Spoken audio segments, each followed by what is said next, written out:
state testing for students. It's a controversial topic in Texas, even more so when it comes to refugee students. They're required to take the STAAR test within 1 year of entering the school system. Is this fair?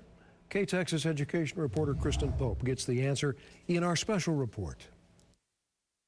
There are no accommodations on that test, and you hand that to them, expect them to pass it. I think that that's unfair. I just personally don't believe that it's fair. I don't think it's a fair assessment. I don't believe it is fair for limited English students to have to pass state assessments. We're not trying to take away the rigor or accountability for these students, but we're trying to be fair. Did you see what mine looked like up there? Yeah. Education leaders believe it's unfair for students like Ambrasion Mungera. She's a junior at Cooper High School. 5 years ago, Ambrasion and her family came to Abilene from the Congo. She is part of a larger political refugee population. Most of the children attend school and learn English as a second or even third language. Some have never learned in a school before. They are required to take the Texas State Assessment exam within 1 year of entering the school system, starting in the 3rd grade. It's the same test taken by students who've lived in Texas their entire lives. It's really hard for me, especially English is not my first language. For me to take that test, it's really hard. I try, but I haven't passed in a few years. Ambrasion is on track to graduate high school next year, but that may come to a screeching halt if she can't pass the state test. The hardest part of the test is just me understanding the questions they're asking me, and sometimes I really don't know what the question means. During the test, they are allowed extra time. They can get very limited help from an interpreter or teacher. Cooper High School principal Karen Munoz feels the consequences of failure don't account for the whole picture.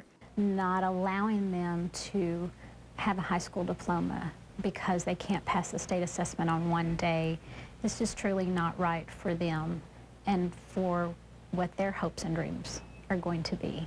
Ambrasion also plays soccer at Cooper, but has dreams of going to college and studying business management. If I don't pass it, I can't go to college. And for me to have a career, for me to have a better job, I have to get to college. Texas Representative Susan King is working to change the 1-year exemption policy. What we want to do is reinsert the exemption to make sure they're language proficient before they have to stand for this test. So that could be up to 3 years. To add on to that, up to 2 more years if these students have never been in a formal school setting. King brought Texas Commissioner Michael Williams to Abilene ISD to give him a better understanding of the challenge the students and the district face. Although he did come, and I think he was very touched by the situation, he still is hamstrung by the federal government. Texas schools are forced to follow federal rules. That's why the exemption is only 1 year. For now, King is petitioning the state. Abilene ISD says 33 different languages are spoken by students, including 13 added in just the last 4 years. The district has a grant for 2 refugee interpreters, but it doesn't cover their complete salaries. School leaders say it's just not enough. The state's expectation is that we will have these kids academically ready.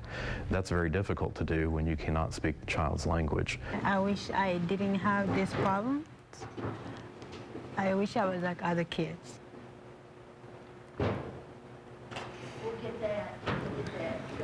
It's just like if we enrolled an American student at a German high school, they wouldn't necessarily during the first year be able to take standardized German testing because there needs to be that time of adjustment and take language into consideration. For Ambrasion, this test means more than just passing. This test, it will open lots of doors for me, and it will help my futures. Kristen Pope, Texas News. We contacted the Texas Education Agency for clarification on the state and the federal rules. Texas state law grants a 1-year exemption to students taking the STAAR test who meet the criteria of being an unschooled refugee. The exemption only applies to grades 3 through 8. For high schoolers like Ambrasion, they are required to take the test within the school year that they enroll. The federal law restricts the exemption to no more than 1 year. How many students does this rule affect? The total number of refugee students in the Abilene ISD is 277. 45 students arrived during the 2012-2013 school year. The largest increase happened in 2009 and 10, with 100 students arriving.